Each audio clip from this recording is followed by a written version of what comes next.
Good morning. I just spent the last 2 months creating one of my most proud brand documentaries for a local woodworker here in Western North Carolina. And today, I'm gonna walk you through the entire process of creating it. In case you guys don't know me, my name is Jake Bensulock. I run Smoke Free Productions, a boutique media production company here in Asheville, North Carolina. We focus on wedding films and short brand documentaries for local businesses. And today, I finally wrapped up the latter. Just a quick overview of what this project actually was. This was a short 2-minute brand documentary for a local woodworker here in Asheville, North Carolina. The way we structured this was this project overview, and throughout the project, we used his brand's story to kind of guide what we were doing here. And his main goal was just to get eyeballs on the company. It was to get potential clients and just to show people what he actually does. So the first part of any of these projects comes with the idea. The way that this project came to be was actually from an in-person meeting at a networking event. I met Chris at a local small business networking event. We started talking. He mentioned how he really wanted to get a website going and how he thinks a brand overview video would be a great thing to have for his website. And I immediately told him I would love to help him out with that. And then for the first 2 weeks, we just talked about his goals, what he was doing right now, what he wants to be doing in a couple of months. And I kind of talked about how I could get him there. And ultimately what we decided was he wanted something small, really consumable. He could send it to people in emails. He could go on the website and it could be right there for people to watch really quickly. So we were looking in the 1 to 2 minute range. And he wanted a brand overview video that kind of told everybody his whole story. But after a little bit of talking, we realized that that might not get him exactly what he wanted. What he wanted was clients' eyeballs, and he wanted people to consider him to make their luxury furniture. And ultimately, I thought a project overview video where we actually walk through the whole process, how it goes with clients, what he does to actually create this furniture would do him more justice. That would lead to more people being curious, saying, oh, actually, I could see myself getting something like this. I could see myself working with someone who works like this. And that's why a project overview was going to be the better choice for him. We had figured out what the actual idea of this project was going to be. And the very next step for me was to plan the actual shooting process. My planning process is quite simple. I like to send a document to my client where they can drop certain pieces of inspiration and drop little comments on I really like how they did this. I like how they did this. That gives me an idea of how my client thinks and what his tastes actually are, which is so important to creating a project, especially one for a company where it's only Christopher who works for this company. After we have the inspiration, I kind of take everything that he gave me there and move it into a little shot list. Okay, this is what his workshop looks like. These are the things I want to focus on. And for the most part, it's the basics. Wide, medium, tight, movement, no movement. And then I separate it by camera. Okay, I'm gonna have S9 with my tight lens. I'm gonna have the S5IIX with the wide lens, and we'll rotate through those. And so I know, okay, we're gonna be doing all wide shots right now. Grab my S9. I'm gonna do all tight shots, grab my S5, or vice versa, whatever it was on that day. And I try not to over plan, because when I do, I get a little too hung up on what I need to shoot. And then all of my time goes towards what I planned instead of most of the time there are beautiful moments happening in between the planning that I want to be able to capture. So I let the film kind of happen live. And now it's planned, we can get into more of how I actually shoot these brand documentaries. The way that I shoot these things, it is quite simple. I follow this person around while he's working. I learn alongside him, because that's going to ensure that I'm able to edit this project the right way.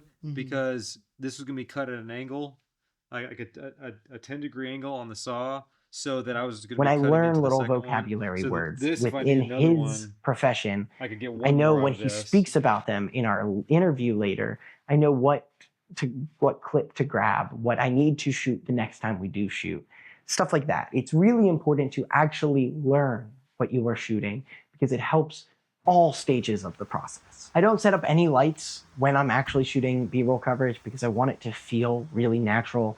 I want it to feel like you're actually in the wood shop with him doing the work. And while I'm shooting, I'm constantly talking, trying to ensure that my client feels comfortable in front of the camera. The more comfortable someone feels, the better video you get because it's the more natural they're gonna be when doing an interview, when working in front of the camera, everything. The cool thing about this project was Chris was so excited about what he was doing that it kind of showed through the entire film. All of the interview questions, you could tell there was passion behind it. And I kept reassuring him that that is the best thing he can be doing because passion sells. When you're passionate about something, clients can tell and they want to work with you. So remind your clients of that. Let them know that what they're doing is perfect for what you want them to be doing. When I get all the coverage, I am just in my head thinking, okay, wide, medium, tight, movement, locked off, everything like that. And I get all of the important things. I asked Chris, what are we doing today? He told me what we were doing, and I asked him, okay, what is the coolest looking thing?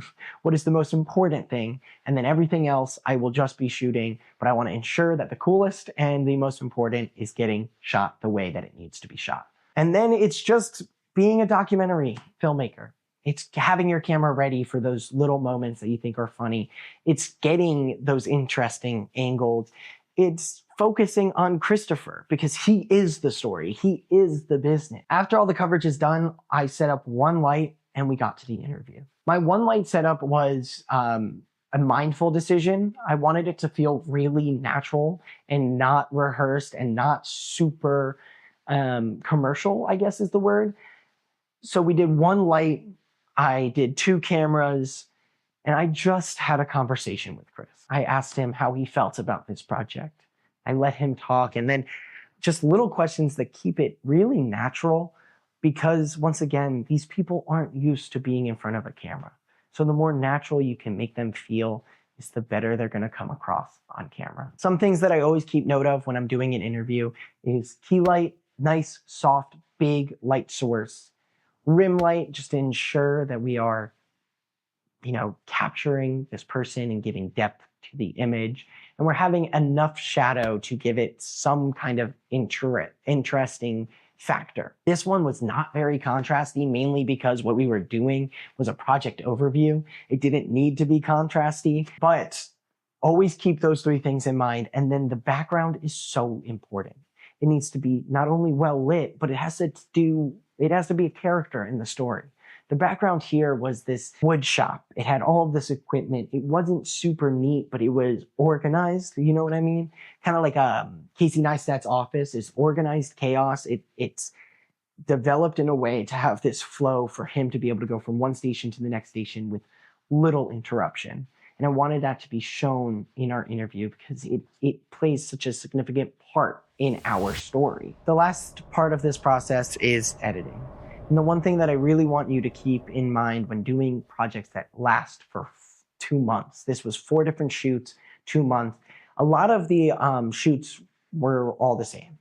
B-roll, capturing stuff that is actually happening that day in that part of the process of making this big dining room table, and then an interview talking about what are we doing today? What is happening? Why are we feeling? Stuff like that. And it gets repetitive, but that is for a good reason because in every step, something changes. So after every shoot, I marked off 4 hours the next day to go through and make selects and organize my footage. So when I was ready to actually edit everything, I knew where everything was and it wasn't daunting.